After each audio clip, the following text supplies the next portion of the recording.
podcast. Welcome to another In the Know. And my good buddy Tom and I have a lot to talk about today, don't we? Yeah, we sure do. For all of you that don't know Tom, this is Tom Judson, and he's the COO of the POA. Mm-hmm. How's that? Anyway, we had a kind of a quiet board meeting last week. Yeah, a little bit. Well, let's start on the nice positive note. Let's talk about celebrating success. I love that part. Yeah. Go for it. So Joan was there, and she presented to Josh Chanel and Charlie Root, who are both lifeguards. So the story goes, so this nomination was turned in by a property owner. So what ended up happening was they were changing shifts, and they were communicating like they always do. And one of the things they were talking about is, hey, make sure you take a look at this kid over there. He's been having fun all day long, but he looks like he's getting a little bit tired. So keep a close eye on him. Well, the person that submitted the nomination was the mother. Wow. And, how often do you see, hey, I'm on, you're up, and they just run away from each other because the person wants to get off. They took the time. They made sure that they shared the information. And that's just great service to our community. Absolutely. Good job. And you never know, that extra piece of information, you keep a closer eye on the kid, you just never know. That may have saved the kid's life. That's right. So what else happened? So a couple of things. We had the financials presented, and we are just across the board crazy busy. In spite of not having enough staff. Oh my God! If you're looking for a job, please apply. We're just crazy busy. Golf, boat registrations, lake usage, usage at the gym facilities, tennis, the restaurants. Just across the board, we are just crazy busy. Yeah. Which is outstanding. We just need more staff. I mean, I had a property owner come up to me and said, "Hey, you probably need to add one or two bartenders to one of these bars." Yeah, I know. You want to work the shift? We'll pay you. We're just desperate for employees, and because everybody is. You drive anywhere, you see signs up everywhere that they're hiring. We're having the same problem everybody else does. But we are just crazy busy, which is outstanding. Yes, it is. Absolutely. So the financials were good. What else happened? Financials are good. So a couple interesting things. The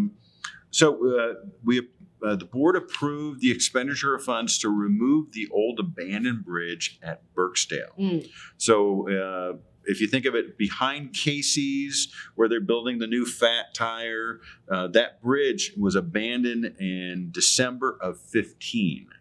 Has it been that long? Yeah. Okay. So we had a major flood, major damage to that bridge, no longer a viable bridge. And so we're going to spend the money. It's going to be a lot of money, unfortunately, but we got to get it out of there. It's creating a major hazard where it's just collecting. It's another one of those bridges that we have piers in the stream bed, so it collects every log, every branch that comes through, and it's an issue.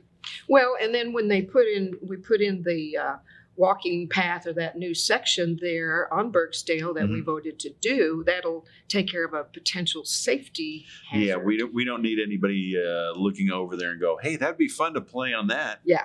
No, we don't need that. So we were finally able to do that. Yeah, we originally wanted to remove it in 2020 when we removed the other. We call them the flat bridges, but the flat bridges which have piers in the stream bed. We just didn't have the funds at that time. We have the funds now. I wish we'd done it in 2020. It would have been a lot cheaper doing it both at the same time, but we just didn't have the funds at that time. Okay. So now we have the funds. Let's get it out of there. It'll make it better in the long run. It won't be a hazard that we'll regret. Okay. So that was one thing. And the second thing that we took care of is we're going to do a study. We've hired an engineering firm to look at the pump house for the country club golf course. Oh, yes. Okay, so if you drive through the construction that's going on 340 and you look to the side down the stream, you'll see that little hut Well, that is our pump house. It is our only pump house for that golf course. And it's getting eroded away. And if we lose that pump house, then we lose irrigation for the golf course. We will lose turf. And so what we're trying to do is take the flood study that we did in 2019, learn from that. How do we go in and I call it hardening? Mm-hmm. How do we harden that site to make it so it's less likely to be damaged from the next flood? Or the pump house floating out on an island in the middle where you can't get to it. Well, it's starting to carve behind it, which is really an issue. Yes. So what we're trying to be is proactive. You know, both of these tasks, removing the old flat bridge and doing the study on this pump house, we're trying to be proactive as opposed to reactive, and reactive costs you more money. It does. You're absolutely correct. Well, we got a big event, or whatever you want to call it, coming up. We got the assessment vote. Yes. And I actually had my first speech yesterday. Went well. It was a small one. Yeah. It was a small one. It was only 10. Yeah. So that's good, because I got to get back into the swing of things. In 2020, I gave 60 speeches. Yes, you did. I don't think I'm going to have to do that many this time. Mm-hmm. Overall, I think it was well received. Good questions. Only took about 20 minutes. We're actually going to be, we're going to have 3 open to the community meetings in the coming, in about a month. We haven't selected the dates just yet, but we're going to have one on the east side, central, west side. Make it nice and easy for everybody to get there. They can come listen to me for a half an hour, ask any questions you want. So we'll get those dates out. But the vote, it's $3 increase is proposed per month on improved properties. And with that, we will keep our amenity usage fee schedule the exact same for 3 more years. Mm-hmm. So for 6 straight years, if you're a golfer, if you're a boater, you use the fitness facility, you'll have paid the exact same fees for 6 straight years. That's pretty cool. It really is. It really is. And I noticed a lot of folks at the orientation recently, like only $37. Yeah. If you talk to real estate agents, you talk to people that have recently moved in, when you talk about the $37, you're like, are you sure it's not $137? $237. And that actually came up in the meeting yesterday. And people started comparing, hey, I moved from here and it was $300 and we didn't get anything. They mowed the lawn around the condo or whatever. We are a great value, but you could argue we're too great of a value and we need to make sure that our financials are in better shape. Well, something you may not be aware of that's a positive thing. I recently on our TV show, Let's Talk About It, had a panel of 3 of the top real estate agents. Oh, I watched that. Yeah. And they are doing everything they can to praise and make sure that Bella Vista is properly educated, or the folks are educated, and they too don't think that our assessments are comparable to other parts of the country. Absolutely. So, I mean, we always compare ourselves to Hot Springs Village. Mm-hmm. It's not the best comparison, pretty darn close, and they're over $100. Yeah. So starts August 10th is when it starts, ends October 4th. Okay. We're putting together a group of volunteers. Last time we had over 100 volunteers, and they made like 16,000 calls to get out the vote. So if you're interested in volunteering, please email your information to 343volunteers@bvvpoa.com. And we're going to have that on the screen. So please volunteer. We want to get out the vote. It's very important. It's kind of fun too, because that way you get to know a lot of your neighbors. Mm-hmm. You get to know everybody really by making those phone calls. Absolutely. So, Absolutely. all right. So a couple of the things I wanted to share.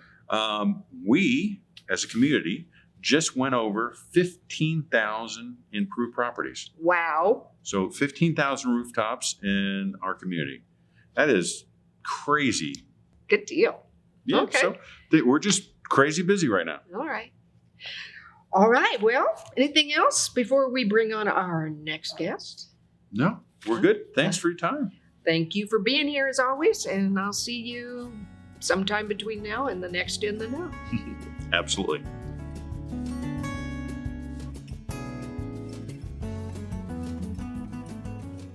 Hey, Bella Vista, we're back with my guest, Joan, and she has to help me every time. Glubczyski. That's right. That's right. That's what she said. Now, you notice anything different? We changed sides, but that's okay. Joan, you have got so much going on right now. You want to just kind of jump in and tell us what's happening? Okay. Sure. Well, it's not just me, it's our whole recreation division. So I've got a great team and everybody's working hard, from the marina to tennis to the recreation centers to the pools and the beach. And so leading into the 4th of July weekend, we've got some events coming up at the pools and at the beach.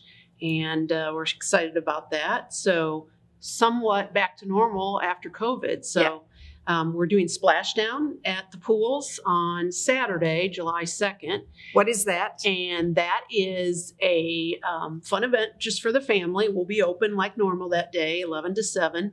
But between 1 and 3, we do a few fun games. One is the biggest splash contest, hence the name, Big Splash, and kids and adults can participate in that. And we have judges. It's very, high level, like the Olympics. We have judges holding up Prizes and cards, everything? prizes, fun giveaways. Yep. And we even have something for the littles in the baby pool. We call it Rubber Ducky Roundup, and there'll be a variety of rubber duckies floating around in the pool, and the kids get to go chase it, and it's pretty fun. And then at the beach, we do an event on the 4th of July proper, and we call that Sandfest. And we have sandcastle contests, sandcastle making contests. We have other games like limbo and some nice concession sales on ice cream while supplies last. So just a fun day. And again, we're open as we normally would be on the holiday. That day we open at 10 to 7 at the beach. Limbo? Like less limbo? Yeah, some- exactly. That? Yeah. Do people actually do that? Oh, yeah. And we get adults out there too. So we have actually a division for the adults. So it's I think pretty we ought fun. to bring the TV cameras out there for that. That would be fun. Go ahead. Yeah. Sorry. No.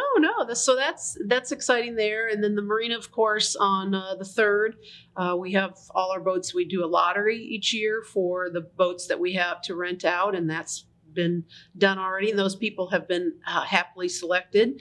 And so the boats will be able to go out for the evening cruise and stay out while the fireworks are going on. And of course, you talked about what Tommy has going on over at Lake Point for that night too. So lots of activity over there. We might take this time to remind people that if they're not coming for that event and don't have tickets or parking passes, regardless of if they are at the marina, really there's very limited parking, so they might have to find alternative parking. So Okay. All right. Yes, we do that because a lot of people think, oh boy, there's that's a something great place do. to watch. It is. And it is. But as you mentioned, we're sold out with our event at the restaurant, and then the marina is sold out as well. Okay. Wow. What else is going on? Oh, boats and kayaks and Yeah, we have lots of rentals, both at the marina. So we have kayaks that you can first come, first serve, take out on the marina. Not only do we have traditional kayaks, but we have what's known as the Hobie, that's a brand name, fishing kayaks. Now, it's great if you want to fish. It's a great way because they're pedal assist. So you can use the traditional oars or you can pedal your way around the lake. And even if you're not a fisher person, you can go out and explore the lake and have an alternative because you can really cruise with that pedal mechanism in the boats. And those can be reserved. We have 2 of those Hobies. And then the rest of the summer, we have now our fleet of 6 pontoons. We also have a small bass boat, and we have a small fish and tube boat, which can fit 6 people. And weekends, we're pretty sold out, but weekdays, there's still great availability. So I'd encourage people to call the marina and make a reservation, or stop by the marina and make a reservation for that. We also have kayaks and stand-up paddle boards at the beach at Lake Avalon. And the way we do that there is first come, first serve. It's just $14 an hour for members. That's the same price at the marina, and $18 if somebody has a guest. And it's a lot of fun. Lake Avalon is a smaller lake for members that may not be familiar with it.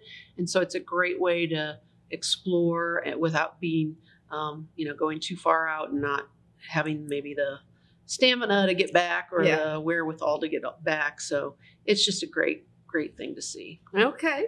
The summer is in full swing. Mm-hmm. And what about any new classes or anything like that, or the standard ones? So we do something a little unique in the summer. We have yoga on the beach. We run that on Mondays and Wednesdays at 7:45 a.m. And it's literally done in the sand on the beach. You bring your beach towel or mat and whatever. I happen to instruct that class, so it's a lot of fun.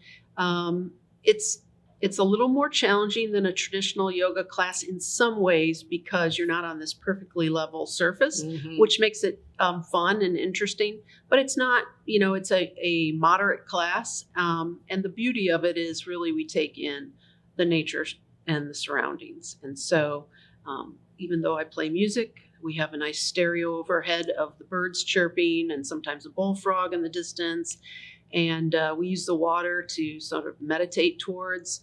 And then on hot days, people can walk into the lake and get cooled off, wade in between things. So it's a fun thing. So beginners, you have to know what you're doing, or what? No, we have beginners from time to time. What I would say is you have to be able to get easily down and up. Gotcha. Because we do things on the ground and we do some things standing, and we're constantly moving except for the relaxation. So it's not a problem to be a beginner, but Okay. you just want to be able You to don't be have to look flexible. particularly good, because I would probably fall Oh over. or no, something. that's the fun of it. We're all working on it together. We're all that's why we call it yoga practice, Oh, not yoga perfect. gotcha.